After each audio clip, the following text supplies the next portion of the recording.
What's going on, everybody? Before we kick off today's episode, I wanted to tell you about two awesome challenges that are about to kick off next week. Both challenges are brought to you by Own Your Eating, the company that my wife and I founded, and both challenges are guaranteed to bring you success. You can check out the 30-day transformation challenge, and that's for those of you that are newer to macros. As we know, if you want to build a better body, you have to start with nutrition. This 30-day transformation challenge is an interactive lifestyle challenge with a focus on developing sustainable nutrition habits. That's the key to any good nutrition program. This is not a 30-day fix. This is not a 30-day, lose 10 pounds and gain it all back. This is something that's going to last you a lifetime.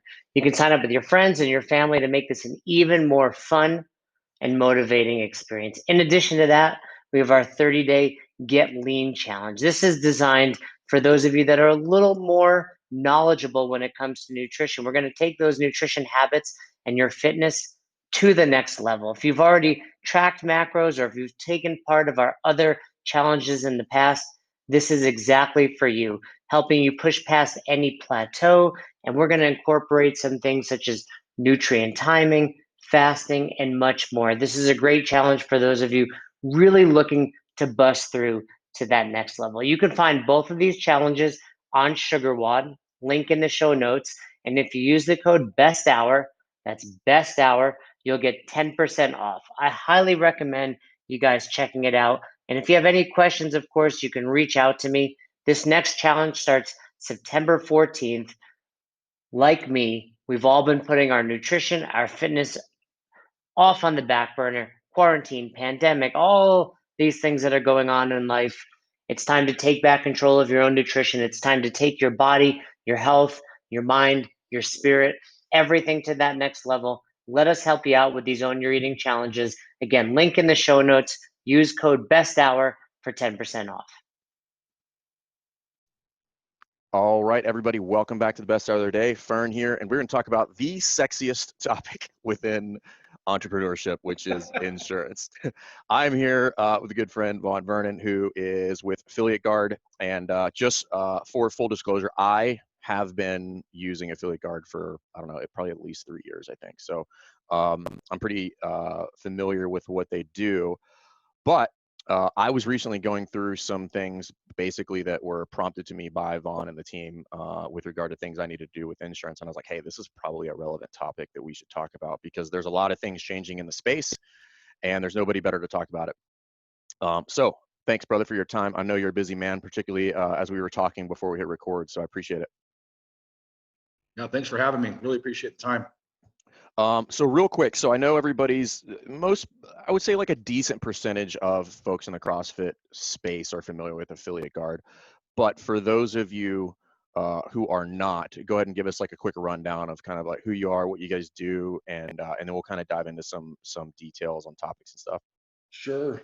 I've been in this industry. This will be year 21. Been insuring. I did my first CrossFit gym back in late 2006, and then the market blew out in 2008, and I went full bore in the community on my book of business, and it's been a freaking ride, man. I'll tell you, it's been a ride. Have a staff of five staff members. I got the best team I've ever had right now, and that's been a huge blessing, especially with all the new moving parts that this pandemic has delivered into the door here. So yeah, that's that in a nutshell. I got this is how we work. So I got 5 different insurers that compete for your business, and that's the game. So always getting the best price, best coverage. It's a good way of keeping those bloodsuckers honest, you know. Well, on that note, that is largely why I transitioned to you guys years ago. When I looked at it, the policies, in my limited knowledge of insurance policies, looked pretty much the same as what I was using before, but the cost was significantly lower. Like some to the tune of like, I want to say it was almost 50%. I mean, it was a lot. Like I looked at it and I was like, oh shit, like I'm definitely moving over because I don't feel like I'm losing any coverage by coming over here. It's funny how these carriers do their business. And a lot of it, I've noticed throughout the years, a lot of it is like regional. You get a regional Okay. carrier that they'll just blow everybody outside of the water, and you get a nationwide carrier. You get a gym in the 5 boroughs or whatever. It's always more premium in that neck of the country. But Yep. it's just, it's the nature of the beast. You got to be ahead of the curve and keep the flock happy. At the end of the day, it's you affiliate owners that feed my family, and I don't take this shit lightly. And I can attest to that. I mean, you're always putting out content, like you and I, we met very briefly at a Two Brain Summit a couple years ago, so it's cool to see, and this is probably not unique to the CrossFit space, but it's cool to see the people that are largely creating the infrastructure for affiliates are very much entrenched in the affiliate space. Like, they know what the hell's going on in affiliates. It's not like they're just randomly covering gyms and offering some sort of service. Like, you're not going to survive in the ecosystem like that. You're not. You'll get eaten up. So I do have a question. So actually, the first question is, if it's okay for you to say, roughly how many affiliates do you guys work with? Do you even know? We hover around 2,500. Okay, so a lot. So, I mean, Yep. are you, and do you guys operate solely continental United States, or do you operate elsewhere? We have an office in Canada. Okay. Joanne Legal is our point of contact up there, and that's about it. I've been trying the global thing for quite some time, and that dog just ain't gonna hunt for now. Yeah, I would imagine there's way too many loopholes and all sorts of Yeah. craziness that you got to do for that. Yeah, it's a lot. So, I mean, a decent chunk. I mean, I would say probably like anywhere between 20 to 25% of like North America, kind of roughly, or like affiliates at Yep. least. Okay. Yeah. All right. So that's for frame of reference to basically say that the team at Affiliate Guard is very much familiar with what you do. I know just from a standpoint of like filling out the application, it's obviously that whoever built that application has spent some time in an affiliate. I'm just like, oh, okay, these are all super easy to answer. Thanks, Yep. I'm done. Send me the quote, So I appreciated that. So what I wanted to talk about a little bit is what kind of prompted this conversation, but then we'll maybe backtrack a little bit. But recently I got a prompt from the team about kind of going through my green light checklist. So I remember you speaking about this very briefly at the summit a couple years ago, and correct me if I'm wrong, but this was originally intended to be targeted towards background checks. Is that correct? Yeah. Having policies and procedures in place for youth training that was the brunt of green light check, and now that's still there. So it's a huge database for risk management. Okay. And so we got, you do policies and procedures on background checks, you get that knocked out. You do training for like abuse and molestation stuff. If something inappropriate happens, what authorities to call, how to intake it correctly. That's, from A to Z on that end of the stick. And now with frickin' COVID, we have a COVID course on there that will help you navigate the waters where if A, a coach contracts COVID, how to address that. B, if an athlete contracts COVID, how to address that with your communities. And we've been finding out, so CDC's the governing body, right, on Yep. how much often you got to clean your gym, just another fucking thing you got to do. Yep. Now states are mandating their own procedures on what that looks like, and we have that all built into the database where at the end of the day you're compliant. So let's talk about if someone gets COVID and So real quick before you do that, Sure. before you do that, so the reason I think that's important is, so everybody and their grandmothers produce like a reopening checklist. Now, Yep. I have no idea what any of those are based on. The reason why I think this conversation is probably a little bit more relevant is because this checklist is based on covering my liability based on the state and the CDC's mandate, not a checklist that somebody came up with that probably, quite frankly, is not in line with that. And it's not. I don't think people are doing anything malicious. I think people are like trying to do their best and they put a bunch of stuff out there. However, all I care about is that if something happens, I'm covered from a liability standpoint so that I don't lose my business based on pure ignorance. So let's talk about that. Please don't shoot the messenger here. Pandemics always have and always will be an industry standard exclusion. Okay. That's why we have pivoted on these very specific checklists to show your state, your county, whoever, if you're a hotspot, that, hey, look, I'm doing my due diligence here, doing what you instructed me to do. You know, at the end of the day, that's about as good as it gets. Okay. I've been hearing that there is going to be some legislation where if small business, they're going to insulate small business from COVID litigation. There needs to be more talks on that with the powers that be, but it's my limited understanding that ball is in motion now.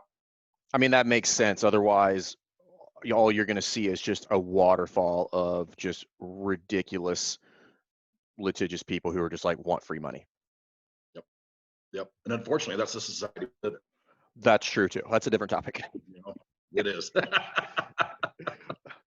So yeah, man. So that's the gist of that COVID course, is just mirroring what federal, state, local are doing in your part of the country. I's dotted, T's crossed. And yeah, that's about as sexy as it gets, right? So questions on that, because I just kind of went through it. So anybody who's kind of curious, like what the hell we're actually talking about. So there's two things in there that are more relevant to kind of micro gym affiliates, right? So number one is, if you're not already, you should be having all of your staff having background checks on an annual basis. Like, it's just a good practice to do. You know, if you have a child come in the building, that's just a good kind of safety check to have, right? You never know, like you might find something weird about somebody, but again, it's just good to have, particularly if you're running youth classes of any type. And then the second thing is, not only do I have this checklist now that's been outlined, you know, from my insurance provider that's directed by the state, but it also has training that the staff goes through. So now I have basically a training folder for every person and a background check for every person, just so that you're kind of buttoned up really tight in the event something crazy happens. Because at this point, who knows? It's 2020. It probably will. God, you ain't shit. You ain't shit. You know, those background checks, you said it best. That's best practice. I mean, it's $10 a year, and it's Per person, at the end of the day, yeah, per person. Yep. At the end of the day, those coaches are a direct reflection on your brand, you know, and it's better to err on the side of caution. So a couple of things. What are some of the things that have changed in the world of COVID from an insurance standpoint that people need to be at least aware of, right? So things like if you're doing online programming, like that's a whole different ball of wax that most CrossFit affiliates have never dealt with. Like, what's my liability there? If I'm training outside, I know there was some verbiage in typical insurance policies in there, but it's a different world now. So specifically with those two things, what do we need to be thinking about? So you need to check with your provider. If you're underneath our flag, those two aspects are 100% good to go. So you still do have liability doing virtual programming if someone gets injured at their house, or they trip the ball and on a coffee table that's made out of glass and get all cut up. At the end of the day, it's the gym owner providing the programming for that said workout. So liability will extend on that platform. We've had a couple states open up to outside workouts only. Mm-hmm. Liability will extend to wherever you go outside of the gym. That's a big deal. On a best practices platform, I've always been preaching, have these athletes show up on, you know, don't be doing carpooling, don't be doing any of that stuff. They show up on their own free will and choice, especially with a little thing called social distancing now. So that's the best way to look at it too. Now, after we had a ton of questions with people wanting to de-affiliate. They want to know what certificates are acceptable if they pivot out of being a CrossFit affiliate. So underneath what we got going on, we're good with any nationally recognized cert. So obviously CF L1 through L4, USAW, ACE, NASM, CSCS. I've said this before, I'll say it again, competitive shake weight. I don't give a shit as long as they're certified. I can appreciate it. Nothing wrong with a shake weight. Okay, so the other question with regard to that is, I remember there being coaches, right? Are they not covered? Do they need to carry their own liability insurance? What is the recommendation with regard to your staff? And does it matter if they are contractor or employee? That is a huge topic of conversation. It really is. That's why we do this, bro. That's why we do this. Right? I would say conservatively, I would say 70% of my book is they run off contractors. So here's the yin and the yang here. As a business owner, that's going to be better for my bottom line because I don't got to buy work comp. You know, I don't have all these other taxes I got to pay out. So let's talk about 1099. So 1099, if the gym's covered underneath affiliate guard, we will extend liability to that coach. So if an athlete gets injured underneath that coach's watch, lawsuit starts flying, the gym owner and the coach get brought into that litigation, we are going to be supplying defense costs on your behalf. Okay. Same thing would apply with a W-2. Okay. Now, if I'm at 1099 and I am displaying a movement and I get injured displaying that movement in the class, all those medical bills are on my shoulders as a coach. Yeah, because you're probably not carrying. I'm probably not carrying workman's comp on those people. Yep. If I'm W-2, comp will pick up that ticket. Okay. So it's more for them being injured, not necessarily for outside litigation. Right. Exactly. So random question now. So let's just go down to worst case scenario. How would this work? Let's say 1099 Sally or Johnny gets injured and then wants to sue me as the gym owner. Now what happens? How does that work? I'm glad you brought that up. So that's where you're going to have some documents in place stating that I'm doing this on my own for will and choice. I know I'm a subcontractor. If I get injured, I'm holding you, XYZ gym owner, hold harmless. You know, I look at it like this. If I'm a general contractor building a home and I have a foundation crew come in and puke out a foundation for me and one of their employees gets hurt on my job, that ain't me. That's my responsibility. Yeah. You know? No, I agree. I wasn't sure how it works. Yeah, that's how it looks. I would have, you know, a packet set up with your coach, just having some documents in there, signing off on it if you run down the 1099 road. I also, when we get in conversations with gym owners, I ask them just talk to your accountant. That's going to be the cleanest way to crest these waters for sure. Yeah, we've had John Briggs from Insight Tax has been on twice. I love that guy. Yeah, he's the best, dude. I literally was just talking to a member this morning. She was like, "Oh, I'm using your accountant," and I was like, "Insight needs to pay me some money, bro, because they got like dozens of people using Insight Tax because of me." But they're great. And for anybody who's curious, like they are a profit-first accounting firm, and that's why we promote them. And I just genuinely like John, and he's an affiliate owner, so that is always super beneficial. He gets it, man. Oh, he totally his hatred for the IRS just warms my black heart. Listen, I mean, there is no better person to be your accountant than John Briggs, and his hatred for the IRS is just like. I agreed. Oh, that's great. So with regard to just COVID, right? So like, is there anything else people should take into account with regard to outside workouts? No, just keep on doing the damn thing. Respect the states and counties mandates on how all that looks. And I mean, you gotta do something.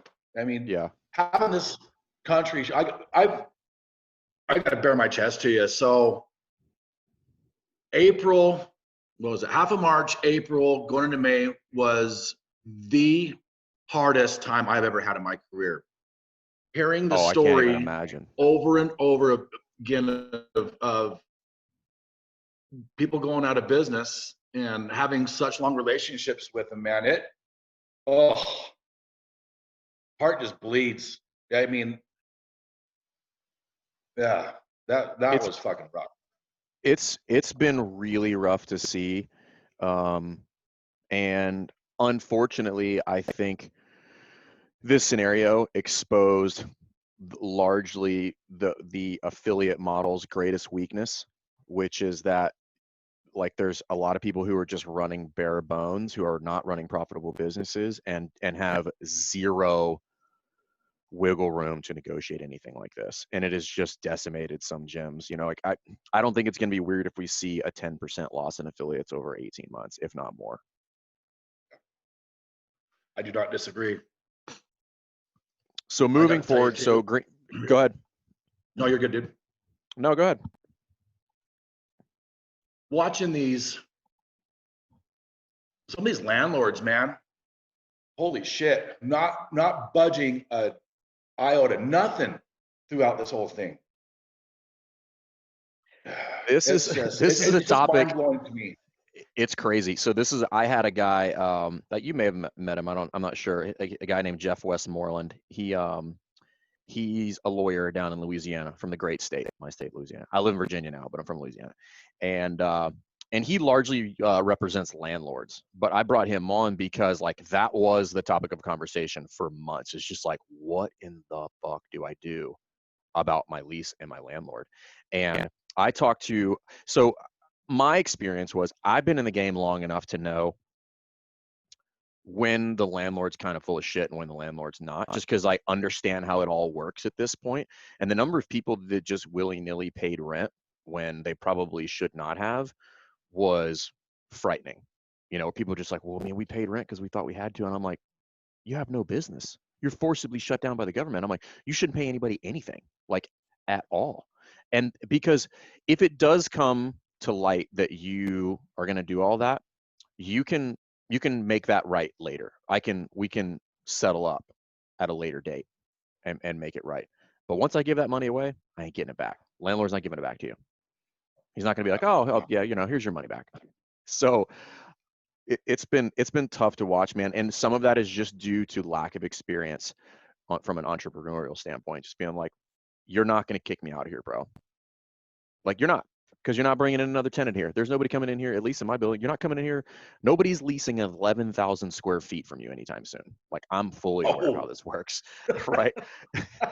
So, it's like a bad game of poker. It is, and in my experience, as long as you kind of understand that, you're fine. They don't want to litigate it. They don't. Like they're already losing. Everybody's losing money. Nobody wants to litigate anything. It's like unless it's a major company who just has money to burn. None of these like small time landlords who just own, you know, a couple properties around town are looking to spend thousands of more dollars to litigate you, to then kick you out, to then have no tenant. But they will take your money if you give it to them. You know, so that's my rant. So let's talk about. I had this question too when these gyms were shut down of, do I still need to pay my insurance? Unfortunately, yes, you still got liabilities, but like we were just talking with the yeah, what if the building burns down? So what if your shit gets rioted? Like, right? Oh, fuck. Don't get me started on that. Oh, time for a beer yet? It's 5 o'clock somewhere, my friend. Yeah, man, that in itself is just fucked. I mean, talk about. So here's a question: Have you guys had anybody that's happened to? Oh yeah. Oh, that's awful, dude. That's awful. Oh yeah, yeah, it's horrible. I had a gym get broken into 3 different times over a month. What? Yeah. Yep. That's just garbage. That's garbage. I'm sorry. I'd be having to sleep over with my AR. I'll tell you that. Oh yeah, I mean, we're in a military heavy town, and everybody was already decided to be like, we'll have the whole crew over here of people that are well versed in firearms, just kind of hanging out. It'll be rooftop Mhm. CrossFitters, not rooftop Koreans, is what we would have here. Love it. Um, um, so the so yeah, you need. I'm assuming you want to keep carrying it, obviously, because like you still like if some terrible like it's hurricane season, there's riots going on all over the country. Um, yeah, you would have no coverage if you do that, and you could lose everything and wouldn't be able to claim. Is that? I mean, am I not correct? Yeah, that's quite, that the contents are quite an investment. Yeah. Got to keep those protected, man. Yeah, absolutely. I mean, I would think of it Absolutely. almost as like personal property insurance. Like it's just like if Yeah. that shit walks off, like I want to be able to get it back or be able to recoup some of it. Yep. Yeah. So let's go down that rabbit hole for 2 seconds. So your Okay. business personal property part of your policy coverage agreement on that fire, theft, and vandalism. With business interruption, obviously business interruption can't help out with freaking COVID because it's a pandemic, industry standard exclusion. So what triggers your business interruption insurance is a property loss. So if there's a fire, if you get burglarized, if say a fire suppression system goes off unexpectedly. I had that happen, and the whole gym got covered in rust water. Oh Complete God. loss. Yep, complete loss. Everything's gone. Everything's toast. So that's how that guy looks. Now, with pivoting back to landlords for 2 seconds, Hmm. if a pipe burst or the sewer backs up, you need to check your lease agreement on who's on the hook for that, us or them. Yep. If we're on the hook, we can just slap that on the policy, no big deal. It's basically, it goes anywhere between like a $10,000 to $25,000 coverage. Is basically covering your Servpro bill, having to clean up all the shit water out of there. Okay. So that's definitely something to look at. Here's a question, and I don't know why I never thought about this, but you just sparked that question. Should I be sending you guys, or let's just say it's not me and you, should a gym owner be sending their insurance provider their lease? Yeah, Do you get, I that's don't, that. I'm going to sound like an idiot. I don't remember if you guys asked me for that. This is like the Yeah, I one thing mean, I'm just like, I blindly check that box every year. I'm like, okay, here's the things. so we've had this happen several times in the past where we write an insurance policy up for the gym owners and stuff, and send out certificates to the landlord. Landlord comes back to us and says, no, we need a $3 million umbrella, primary wording, a waiver subrogation, all that stuff. Man, you just married an extra $3,000 on top of what you're already paying because of what your landlord wants on a requirement. So it's a really good idea to ship your lease out to your provider before you sign off on it, before it's inked, if you're renegotiating whatever, to make sure that these hurdles aren't going to be coming up to stomp on your wallet, because that shit ain't cheap. I would imagine there's going to be a lot of that coming down the pike, like soon. Like a lot of these leases from the landlord end are going to be rewritten over the net. Like when you come up for renewal or whatever, that's going to be interesting negotiation. I would imagine policies are going to go up because more coverage is going to be required. I wouldn't doubt it a bit.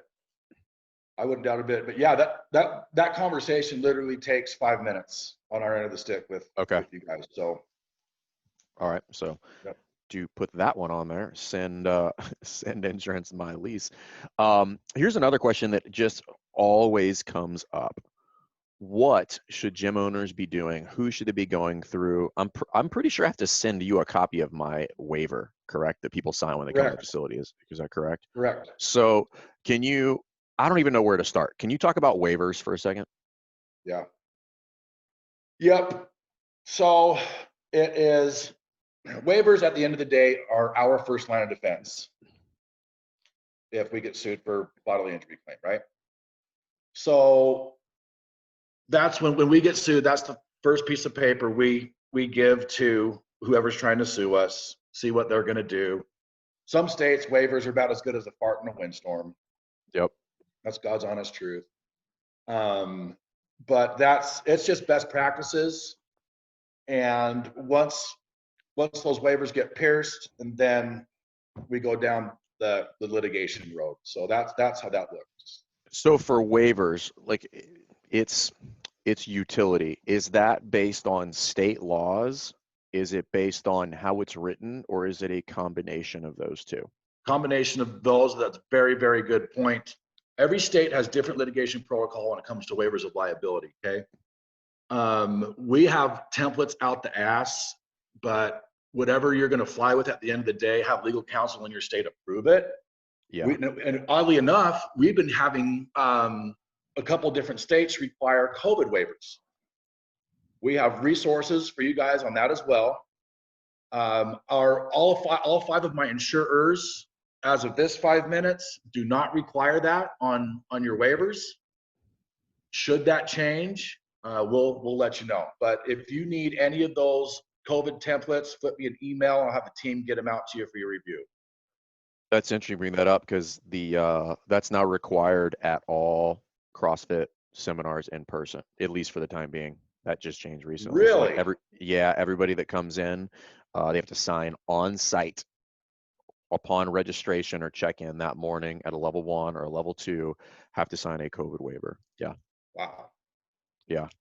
And that just started maybe like a month or two ago, probably less than 2 months. I want to say it's September. Yeah, for sure inside 60 days that just came down.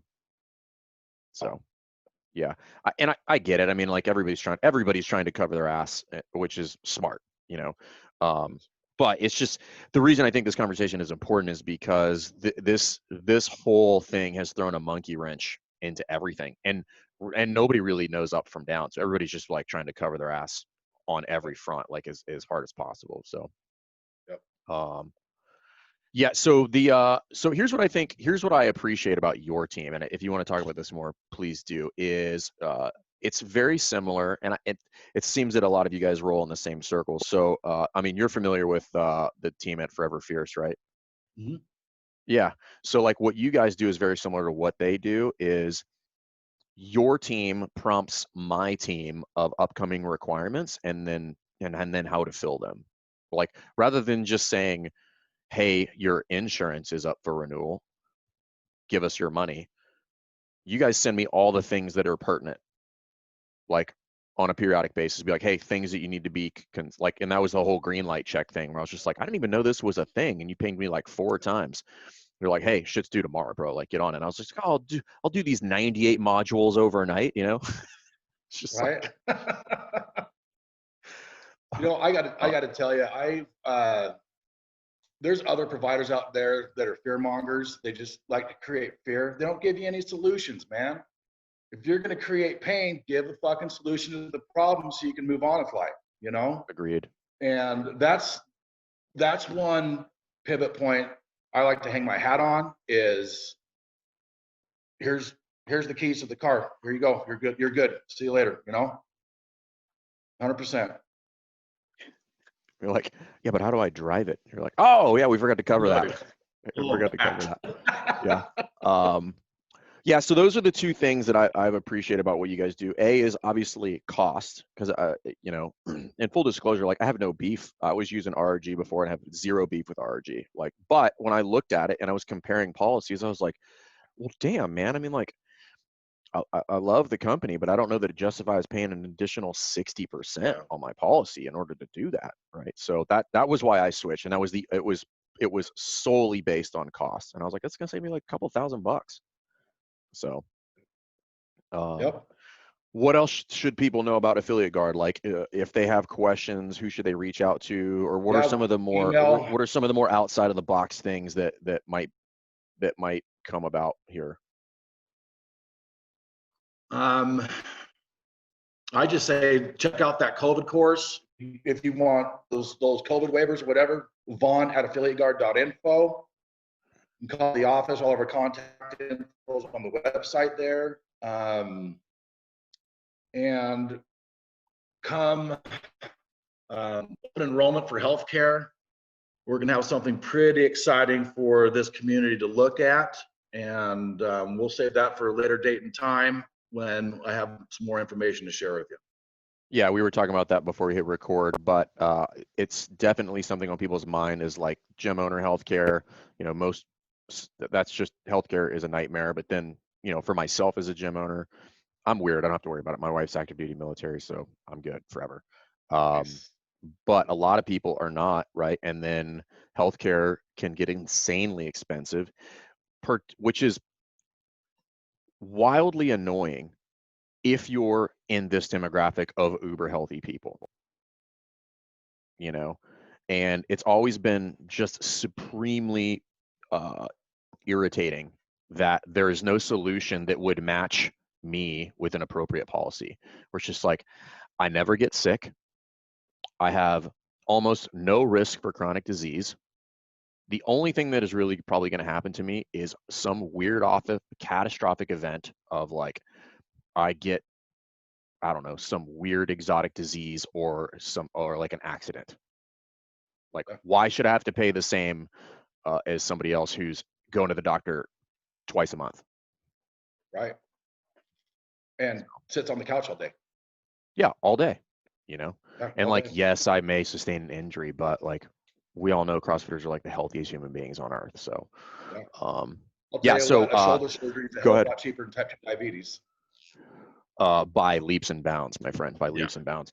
Yeah. So we're definitely gonna, when that is a little bit more hashed out, we're gonna have Vaughn back on, and we will discuss that probably ad nauseum, because I personally think that's a super cool discussion, and something that people are always concerned about, not because they want to be, but because you just have to be. Like, you just need to be aware of it. So yeah.